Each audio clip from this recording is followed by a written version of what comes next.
think about all these points of tensions. The U.S. says spend more on your defense. Australia says no, we can't. U.S. says pre-commit your forces to go fight in the Taiwan Strait. Australia now says no, we can't. U.S. says, we want you to make the focus of your defense planning up in North Asia in the Taiwan Strait.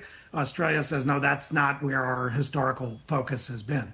And now we have this question that you're raising around AUKUS, because there's been an implication from some people in Washington that maybe the boats, the nuclear submarines, will not be delivered to Australia because the U.S. itself might need them. It's raised questions about the trajectory of the AUKUS agreement, and that's not healthy for the relationship. The AUKUS agreement is divided into two parts. We call them Pillar 1 and Pillar 2. Pillar 1 is focused on the submarine, the so-called Virginia-class submarines to be delivered in the 2030s, an AUKUS class in the 2040s. The other is the technology sharing and cooperation. A lot of the latter is going on. I think the political questions are really being raised around the former. I expect it to move forward, but there clearly is going to be a lot of political tension around it that people did not expect. And you touched on this with Marty just moments ago as well, that Australia may not want to commit to certain things, but cannot commit to certain things because of economic interest that they also need to think about with China as well.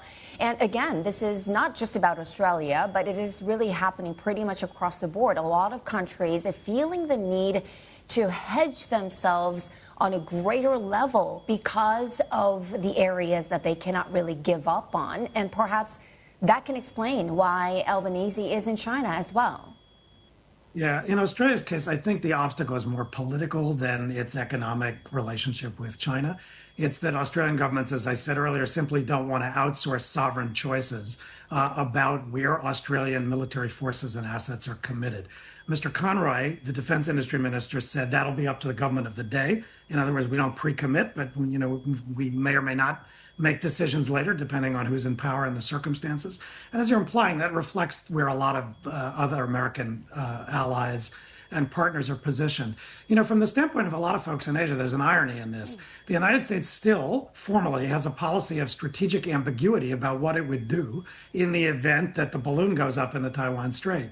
So people in Asia, not surprisingly, say, well, if you're ambiguous about what you're going to do, why do you want us to pre-commit in a way that formalizes what we're going to do? That there's a contradiction, and inherently there's a hypocrisy there. And some of the U.S. treaties of alliance around the region don't even commit the U.S. to the defense of its allies. These treaties are actually quite a bit different from each other. So I think those are ambiguities that play out in domestic politics. In the U.S., I'm American, but to be blunt about it, we're not always especially sensitive to the fact that other countries have domestic politics too. Yeah, and certainly, Evan, Anthony Albanese sounds like he's doing a strategic ambiguity with regards to Taiwan as well when, he trots out that classic phrase, I believe, in the status quo. Back to AUKUS, though, and Pillar 1 to do with the subs. It would be pretty easy to envision the Trump administration saying, look, we're not getting what we want out of Australia from the Albanese government, so in any case, Groton and Newport News are probably going to have a big challenge delivering the boats to Australia on time. So, how challenging is this, and what's going to happen on that front? Are they going to have to turn to the British in the meantime, or? I think what rattled people in Australia the most was the linkage between American pressure on the defense spend on the one hand and the possibility that the U.S. might not move forward with AUKUS on the other. This came out in a leak from the Defense Department to the Financial Times a few weeks ago. Mr. Hegseth, as I said, is calling for Australia to move towards spending 3.5% of GDP as soon as possible on defense. This is fantasy land. This is not going to happen, and it's a non-starter in Australian politics. In this Financial Times piece, somebody on the American side teased the possibility that as a result of that, there might be consequences on AUKUS.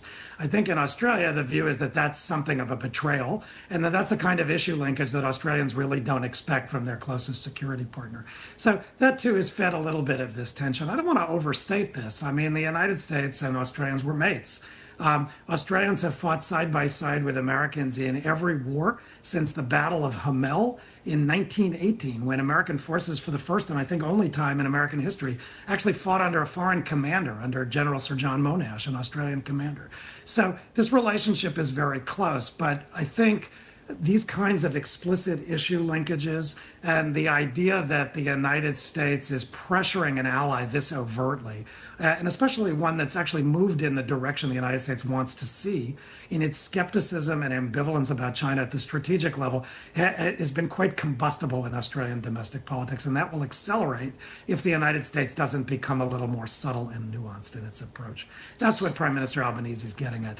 The Australia relationship with China, I don't think that, I wouldn't think about that as a kind of one-to-one comparison. The reality is Australia does a lot of exporting. 1 in 4 jobs in Australia is dependent on the export sector. China's a huge and important export market for Australia. And the PM's been trying to reset that relationship in a way that splits this difference between economic partnership with China on the one hand, security partnership with the U.S. on the other. But ironically enough, both the United States and China are sharpening that contradiction in ways that are going to make it harder for Australia, Japan, India, everybody to ride that tiger.